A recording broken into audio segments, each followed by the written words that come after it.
Google. Let's start with Google. So the biggest headline to me from Google, outside of the fact that the stock was down, which I kind of didn't care too much about because I had covered calls on it anyway. So I was like, okay, that's fine. We're going to have those covered calls print today. The strike was 225 too. So it's like, I think it was relatively conservative covered calls, but Google getting pushed back to 190 seems like those will be okay. The biggest stat that I got from this, the only stat that I really cared about, is that Google plans to spend $75 billion in CapEx in 2025. That's it. That's the only thing that mattered yesterday. Now, that wasn't the best with Google, it wasn't the greatest news for Google investors because they were like, holy crap, dude, that's $5 billion less than Nadella. I mean, you're spending a little bit of cash right there on this CapEx. But obviously, if I think this means anything, it means that this DeepSeek stuff was nonsense. Like, the DeepSeek innovation around $6 million is not stopping Meta, Google, or Microsoft. We'll hear from Amazon tomorrow from spending money. Now, not all of that's going to go to NVIDIA. A bunch of that's actually going to go to Broadcom, which is why Broadcom was up 5% after hours. That was the real winner after earnings. Snapchat was up 12%. Then Snapchat gave back all of its gains because it's Snapchat, so why not? But Broadcom right here is up 4% in the pre-markets because a lot of that money the market's interpreting will be entering into Broadcom and will be deployed in a variety of the semiconductor names, which is why TSM, Qualcomm, a lot of them were up after hours. So to me, if Google is spending $75 billion, there's a couple of implications of this. Number one, the AI trade is not dead. Number two, the AI CapEx build out is still happening. Number three, a chunk of that money still is going to go to NVIDIA, even if not all of it, which means anyone saying that NVIDIA doesn't have demand from the hyperscalers, that is just incorrect. And number four, it means that we are legit in an arms race. We are legit in an arms race. And if we are legit in an arms race, it is hard to imagine that in an arms race, even if you don't need to spend $75 billion, the fact that you are spending $75 billion means that Sundar, which by the way, the call sucked. Maybe I'm spoiled as a Palantir shareholder with like good calls, but like the call was just god awful, so boring. You think a $2 trillion company actually puts in some effort into the call. It was horrible in my opinion. The question answers were horrible, wasn't fun. So the call sucked and the Google call tends to always suck. So and there was no real innovation. There was no real headline stats. They missed on cloud, which is the one thing you can't miss on. So when the quarter kind of sucks from just a perception perspective, even though you have some numbers that are good, the one thing that would behoove you is to make sure you let the market know that you're not being a laggard when it comes to AI. And what's the number one way to prove that you're not a laggard on AI? You spend more on CapEx. Even if that's a lazy way to prove you're not a laggard on AI, that is one way to say, well, Meta's spending 65, we're spending 75. Microsoft's spending 80, we're spending 75. We are still investing in our future. I mean, and the reason I say the call sucked is because they asked them specifically, what are you spending the CapEx for? And it was just like, I don't know, Sundar was just like, well, we need to keep innovating, we need to stay ahead, and we need to keep improving our search product. And I was like, okay, so there's nothing that exciting that you're spending this CapEx for. Like, you're just not giving us enough details on what is the extent to which why Google is so curious about AI or being a leader in AI or spending $750 billion. So, or $75 billion. So it just wasn't an exciting call. Nonetheless, revenue missed very slightly. EPS beat by 2 cents. Cloud missed, and this is such a small miss, but at the end of the day, it's like AMD. You can't miss on data centers. Google Cloud is their fastest growing business. You can't miss on that. YouTube ads beat, which was good.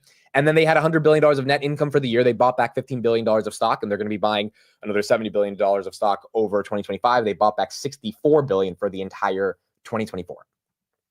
I think the market's reaction in terms of being down 7% was less about the call being boring or uninspiring or the market not having any direction on what is Google doing when it comes to AI, because after that call, I still don't know what Google is doing with AI outside of like Waymo and search. And I think that lack of vision, the same problem with Microsoft, right? What are they doing besides a Copilot? There's just a little bit of lack of vision there that I think Meta, we definitively know what they're doing.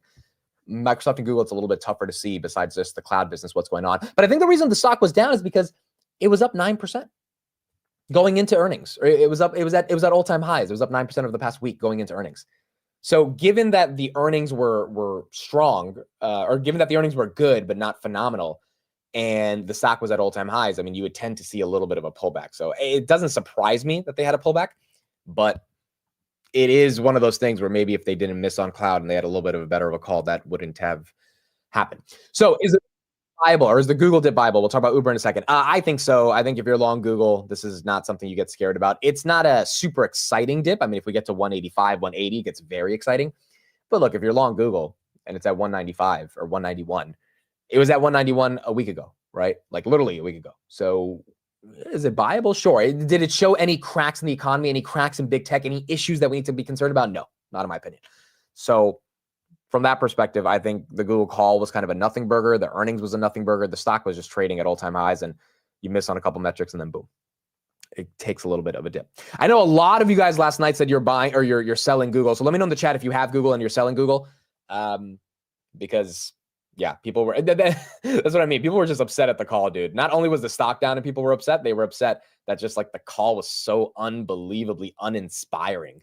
And it's just like when Zuck spoke on his call, it was just like, he was like, I'm Zucks, you know, I can stare at the richest guy in the world's wife and no one can do anything about it. That's the type of energy we got. With Sundar, it's like, hi, I'm Sundar. I run Google. And it's just like, all right, this is boring. This is just too boring. So I do know a lot of people said last night they were thinking of selling. Okay, we'll talk more about Google throughout the show, but let's move on to AMD. So again, I have no dog in the race for AMD. I guess I bought NVIDIA purely off the reason that it's NVIDIA. The growth is phenomenal, and I trust Jensen a lot in terms of what he's been able to do for building out this AI revolution. And I thought there was a massive opportunity after DeepSeek. I never really looked into AMD, never cared too much about AMD. I don't know enough about their business. But a lot of people do care about AMD. And I think a lot of people do care about AMD over the past couple of months because people saw it as the next NVIDIA or significantly cheaper than NVIDIA, given NVIDIA is at 3 trillion, AMD is at 200 billion. And they felt that a recovery on AMD back to 200, which it was at in March of 2024, 220 to be exact, was imminent. That's not happening. At least not now. It's down 10%. And my understanding for why AMD was down 10% based on some of the things I saw last night was that they missed on, there's two reasons. Number one, they missed on data center revenues, and that made people really upset. Missing on data center revenues, that's just like, you know, not something they wanted to see. And then finally, they didn't give the best guidance when it came to specifics on AI. As you get, no guideline. And that to me is already a red flag, dude, just in terms of NVIDIA versus AMD. Jensen gives a guide every single time. Right? Jensen, every quarter, he guides. And NVIDIA guides. And they usually beat that guide, but they guide. For AMD to not give a specific guide on AI revenue, I mean, like, what are we doing here? Like, your biggest competitor is doing that. Like, you can't afford to not do that, in my opinion. So it was just kind of weird not beating on data centers if we're in an AI arms race. And you could say the analysts had too many expectations, but I don't think that's the case. I mean, like, the analysts are always going to have their expectations. If this is the next AI revolution, as Lisa Su was trying to say on the call yesterday, I mean, you got to be able to beat some of these numbers because NVIDIA does that. And if NVIDIA doesn't beat, NVIDIA is going to get punished as well. So it's kind of one of those things where you got to put your big boy pants on and be able to get these numbers. And they just weren't able to do that, along with not being able to give the guidance. KeyBank lowered their AMD price target from 150 to 140. They said AMD posted inline 4Q results and 1 quarter guidance. However, data center missed expectations due to weaker GPU demand, which was offset by stronger client revenues in the quarter. I would imagine some of that weaker GPU demand was gobbled up by NVIDIA. Data center revenues for GPUs exceeded $5 billion in 2024, but AMD would not provide explicit guidance for 2025, indicating data center, including GPUs, would grow strong double digits this year. Again, if you're not going to give guidance, what are we investing for, right? Like because the other guy down the street is going to give me guidance, and they're down 20% because of some Chinese model. So it's very compelling to be like, okay, maybe there's something else right here that could be a little bit more interesting as well. Additionally, with the ramp up of MI355 expected mid-year, data center growth is expected to be second half weighted, as the first half 2025 data center revenues are expected to be equal to second half. Despite the disappointment in data center, we remain overweight and are trimming our estimates and price target, as we still expect AMD to gain share and be a long-term beneficiary for AI. You had a lot of other targets on the street that began lowering what they felt for AMD. I mean, look at Citibank.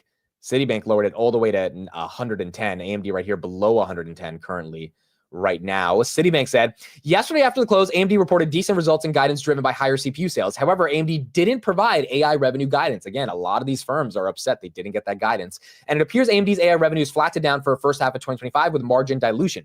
In addition, we believe there could be an inventory build in CPUs given the growth of AMD and Intel CPUs in fourth quarter 2024. As a result, we lower estimates and downgrade AMD from a buy to neutral, as we expect both downside risks to estimates and a lower multiple given slowing AI growth and margin dilution.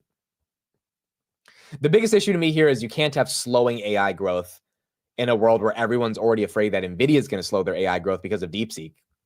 And if NVIDIA gets hit, AMD is going to get hit even worse, right? So it's like, I don't know. I don't have a dog in the race when it comes to AMD, but it was confusing last night to see that happen. And I think a lot of people got into the stock off the assumption that it's bottomed. And essentially people went bottom fishing, which is not a bad thing to do, especially on an amazing company like AMD.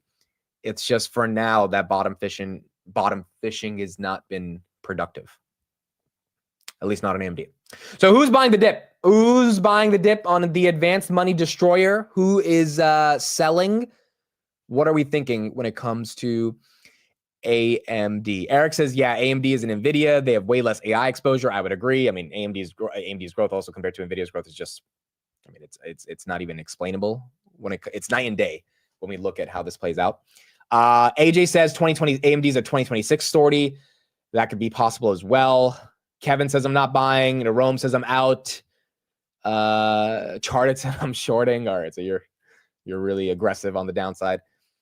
Some people are buying the dip, but it seems like a lot more of you are just annoyed by it. Look, if I had AMD, would I sell here? No, it's at 107. I mean, like it's down from 120. I don't like. At some point, you got to go down with the ship, right? It's like me buying NVIDIA at 139 and then NVIDIA goes to 160. I'm like, I'm definitely not selling it there, right? If anything, I'm going to buy that dip. So I feel like you kind of have to buy this dip if you're heavy AMD, unless the thesis has changed. And I don't think that call was a thesis breaker. It was just the bad earnings from a perception perspective, kind of like Google. There was no thesis breaker on Google. It was just when you miss on cloud and your capex is that high, it's great for other companies. It might not be the best for you in the short term, but long term, if you're going to spend 75 billion, it's because you're going to get an ROI on that. And eventually the market will reflect that ROI in the future. It just might not be today, which I think is okay. So that's what we got when it comes to AMD and Googs.